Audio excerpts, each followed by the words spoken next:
สบายดีทุกคนทุกท่านมื้อนี้เฮาสิมาสอนวิธีการสมัครบัญชีกับโบรกเกอร์ MH Market ทำอีทเฮากดเข้าลิงก์แล้วเนาะเฮาก็กดตัวทำอีทเลยกดเข้าไปเลยพ่อแม่พี่น้องกดเข้าไปหลังจากนั้นคือตัวอย่างตัวนี้มันจะเป็นภาษาอังกฤษเอามาเปลี่ยนเป็นภาษาไทยกันเลยกดทางวงกลมทางขวามือที่เป็นรูปในโลกหลังจากนั้นเราก็กดเข้าไปแล้วเขาก็เลื่อนเข้าไปเอาภาษาไทยบุ้งโอเคหลังจากนั้นกับส่วนอันนี้เราก็กดเปิดบัญชีแล้วก็เราก็ป้อนข้อมูลตามนี้เลยพ่อแม่พี่น้องเขาต้องป้อนชื่อตามบัตรประจำตัวเราแล้วก็โทรศัพท์กับ Gmail เบอร์โทรศัพท์กับ Gmail ต้องเอาเบอร์และ Gmail ที่บ่เคยได้สมัครมาก่อนและรหัสอ้างอิงตัวนี้เนาะ312ดีเราต้องจำเป็นต้องได้กดเข้าไปเนาะเพื่อจะได้เข้ากลุ่มเนาะรหัสผ่านแนะนำให้สร้างแบบนี้เนาะเอาตัวอย่างแบบของข่อยนี่เลยจะได้สมัครง่ายหลังจากนั้นเราก็แคปไว้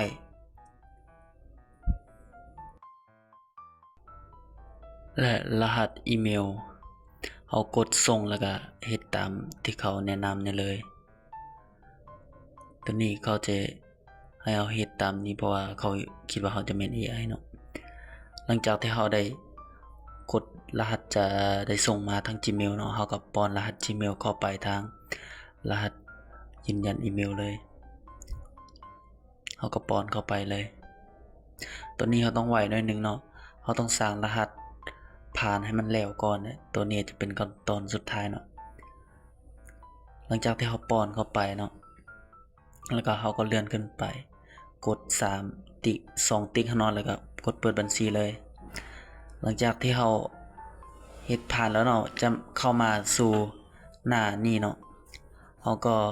กรอกข้อมูลส่วนตัวเขาเลยว่าตัวนี้อาจจะเป็นบัญชีของน้องสาวเนาะค่อยก็เลือกเป็นผู้หญิงแล้วก็วันเดือนปีเกิดเนาะค่อยก็เลื่อนเอาตามนี่เลยตามวันเดือนปีเกิดของเราเลยกดยืนยันหลังจากนั้นเราก็เลื่อนเมือง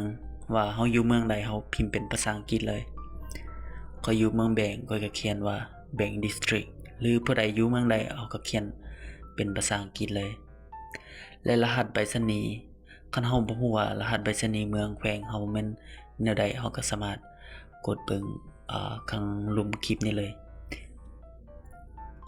และเฮาก็เลือกตามข้อมูลที่เขาได้แจ้งเนาะว่าเงินทุนหรือว่าพื้นที่ทำงานบ่ได้เฮาก็เลือกเอาตามที่ว่าเขาแนะนำมาเนาะว่าเฮาเป็นอะไรนักศึกษาหรือนักธุรกิจนักเรียนเฮาก็เลือกตามเขาเลยเนาะ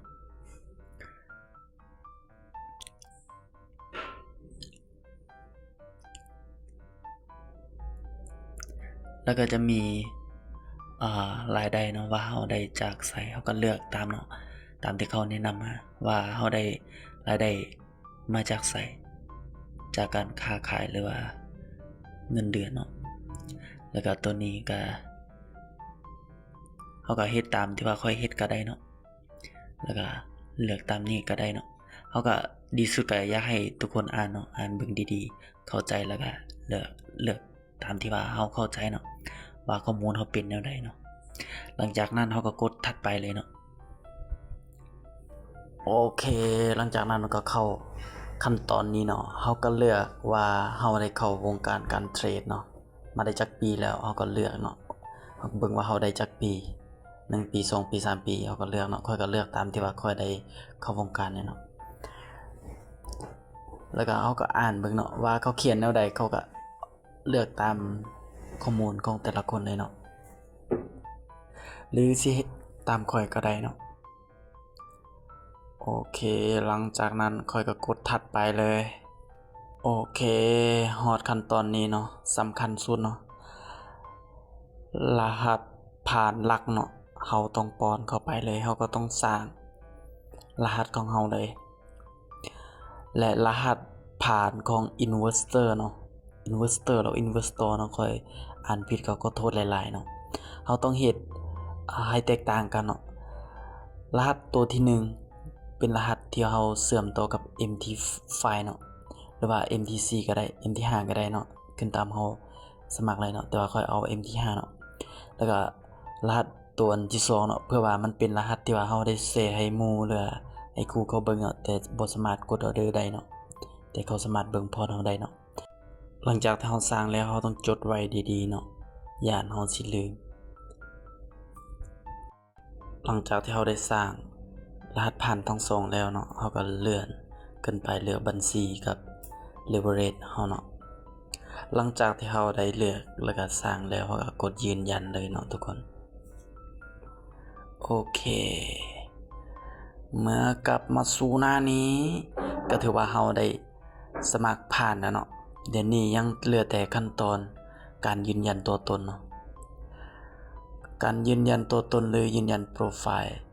เราก็เอาเบิ่งเป็นคลิปต่อไปเนาะถ้าว่าผู้ใดสมัครยังบ่ผ่านหรือยังมีปัญหาตัวใดก็สามารถทักหาข้อยก็ได้เนาะเดี๋ยวข้อยจะฝากเบอร์ทางลงคลิปนี้เลยเนาะถ้าแบบนี้ก็บ๊ายบายนะจ๊ะจุบมั่ว